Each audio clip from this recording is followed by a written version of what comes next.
नमस्कार सांग माने जय जगन्नाथ बीजती फार्मिंग यूट्यूब चैनल को आपण मानकु पुणी थर स्वागत।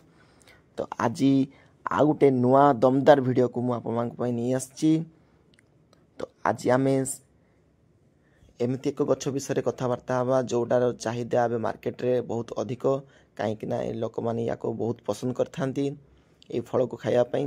ये होछि हां आज्ञा आपण मान देखि पारथुबे आपण आगे जो गछटे अछि सेटा होछि शिमला लंकार गछ। आ ये शिमला लंका मार्केट रे चाहिदा तार बहुत अधिक आउ मार्केट रे यार 40 रु 60 टंका भीतर यार रेट थाए। तो आज यहाँ बाबद मु टोटाल आपण मानकु जणेबी या एथरे कौन सब आमे खाद यूज करवा केमिति गछ को ग्रोथ करवा केमिति कौन कले यार रोग होबनी कौन सब पेस्टिसाइड यूज करवा ए सब बाबद मु आपन को डिटेल्स कहबी कौन कौन सब जैविक सार या पे प्रयोग होबो मु आपन को सब डिटेल्स कहबी। आपण मो सहित जड़ित रहंतु देखि पारथु आपण माने फल हेची देखंतु ए गछरे एबे वर्तमान फूल होई कि फल धरिबा आरंभ हो गलानी आ गछ वर्तमान सुस्थ अछि। तो वर्तमान मु आज गोटे जैविक सार यार प्रयोग करिया जाउची। तो आज मु गोटे जैविक सार जो प्रयोग करिवि सेटा कोन स आउ तापर गोटे लिक्विड जैविक सार मध्ये प्रयोग करिवि। तो सेटा भी ए गछ पई बहुत भलो। तो सेटा मु आकु आपन को जणेबी सेटा जिनसटा कोन। तो जदि आपण माने मो वीडियो को नुआ आछंती तो एही वीडियो को लाइक करंतु शेयर करंतु हां आज्ञा सब्सक्राइब करा को भूलिबेनी सब्सक्राइब निश्चय करिवे काहे ना आपण को मोटिवेशन मते ही एथरु मोटिवेशन मिलबो। आपण ए जो लाइक करिवे कि सब्सक्राइब करिवे एथरु मते मोटिवेशन मिलबो आ मु आकु नुआ नुआ आलु भलो वीडियो आपण पे नै आसीबे। कारण आपण जदि टेस्ट गार्डनिंग करा को भलो पाउचंती ताले आपण ए वीडियो देखि कि निहाती भाबरे टेस्ट गार्डनिंग पई मन इच्छुक करिवे।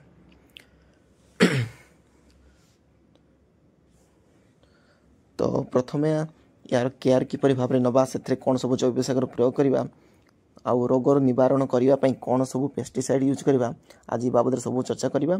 तो आप जानते शिमला लंकार चाहिदा मार्केट रे बहुत अधिक जदि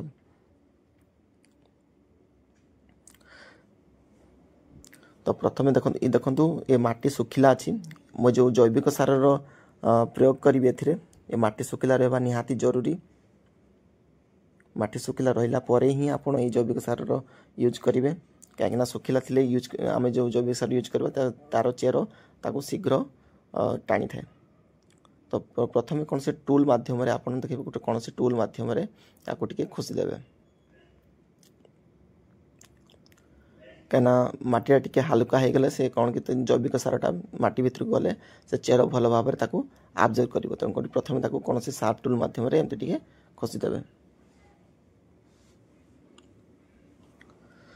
तो दर्शक बंधु मुझे कही रखुच्छी प्रथम आप जदि गछ लगू शिमला गछ लगे चाहूँगी तो प्रथम आप भल किसमर गोटे बिहन आणिक आप तली पकाइबे निजे चारा प्रस्तुत करेंगे।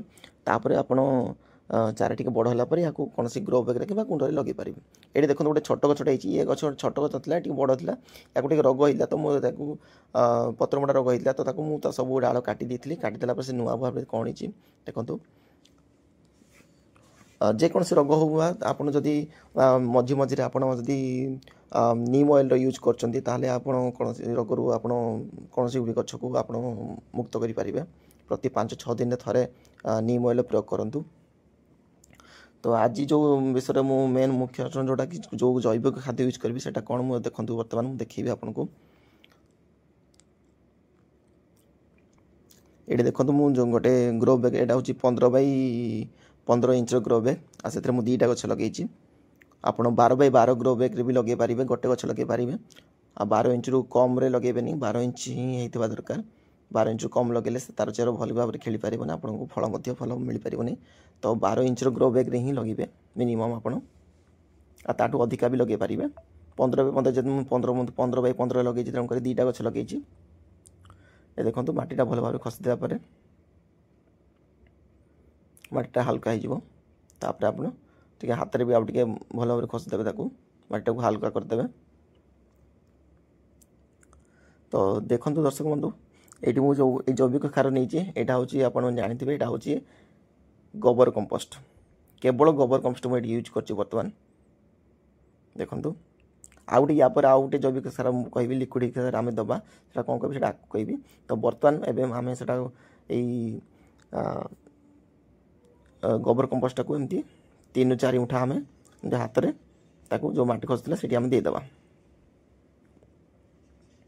ये गोबर कंपोस्ट आप गछ को बहुत भल भाव ग्रोथ कर भल फल दब। आईटा बहुत माने जैविक सार बहुत उपकारी गछपाई। या बदल भी आप आउ गोटे जिन देपारे से हूँ भर्मी कंपोस्ट। जदि भर्मी कंपोस्ट अच्छी भर्मी कंपोस्ट दिंतु आ जदि गोबर कंपोस्ट अच्छी गोबर कंपोस्ट दिंतु। यहाँ 3-4 मुठा देलापर आपमती पुणी आउ थे खसीदेवे टीका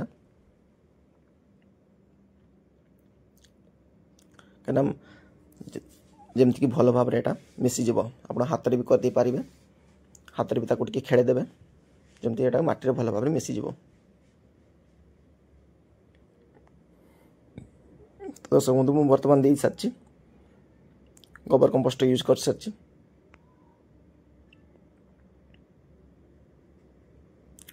ये मोर टे माटी कम होता माने ग्रो बैग रे। तो मुझे माने नॉर्मल जो गार्डनिंग सॉइल था आमर से आनी किछिटा दे देछि ता ऊपर पके देछि किछिटा।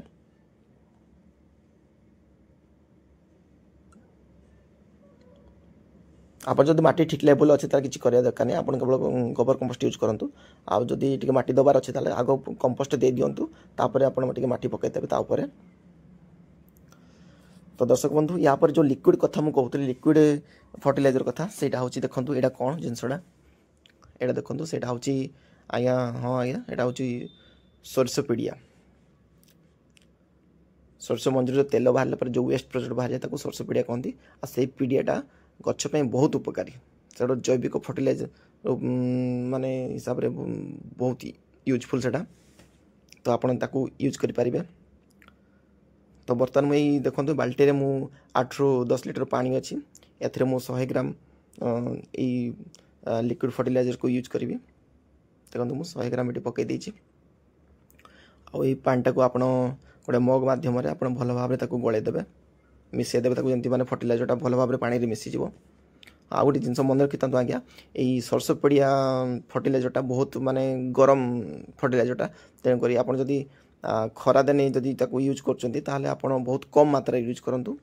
आदि शीत दिन यूज कर तार मात्रा टिके बढ़े पारे कहीं ठंडा दिन टिके बढ़े चलो किसी असुविधा नहीं। जदि खरा दिन यूज कर कमेदेवे कहीं बहुत गरम खाद्य। तो बेसी जदि आप यूज कर गछर चेर जली जबार संभावना थाए। तो आप हल्का दिंतु किसी असुविधा नहीं। आप गछ भल ग्रोथ कर किसी असुविधा नहीं। देखो मुझे भल भाव में गलई दूची तापर आम या गछरे यूज करवा। जो लिक्विड फर्टिलाइजर को जो एटा बहुत हार्ड फॉर्म में मिले जो सोरसोपीडियाटा ताको मु आनिकिना पानी रे बतरे की 5 ରୁ 6 दिन में रखी देथिली तापर से पानीटा को यूज करिवे।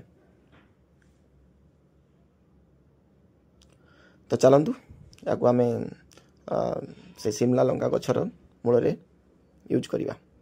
तो ये मग रे पानी लेकिन आप 3-4 मग पानी आप से गछ मूल दे दिंतु माटी रे दे दिंतु।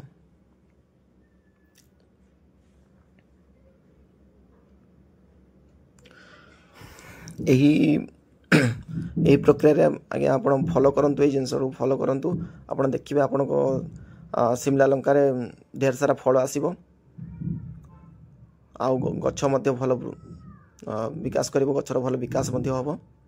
आउ जो पत्र रोग पत्र देखो शिमला लंकार मैक्सिमम तो पत्र मुड़ा रोग होता है। तो तापे मु ऑलरेडी कही गोटे वीडियो रे जे पत्र मुड़ा रोग होते बा पत्र कौन से अन्य कौन से रोग होते कौन सब जैविक पेस्टिसाइड यूज करेंगे।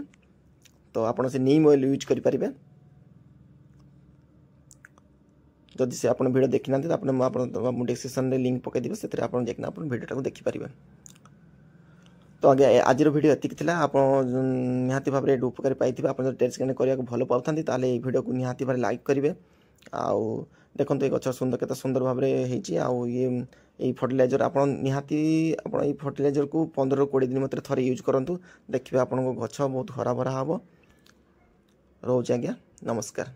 जय जगन्नाथ।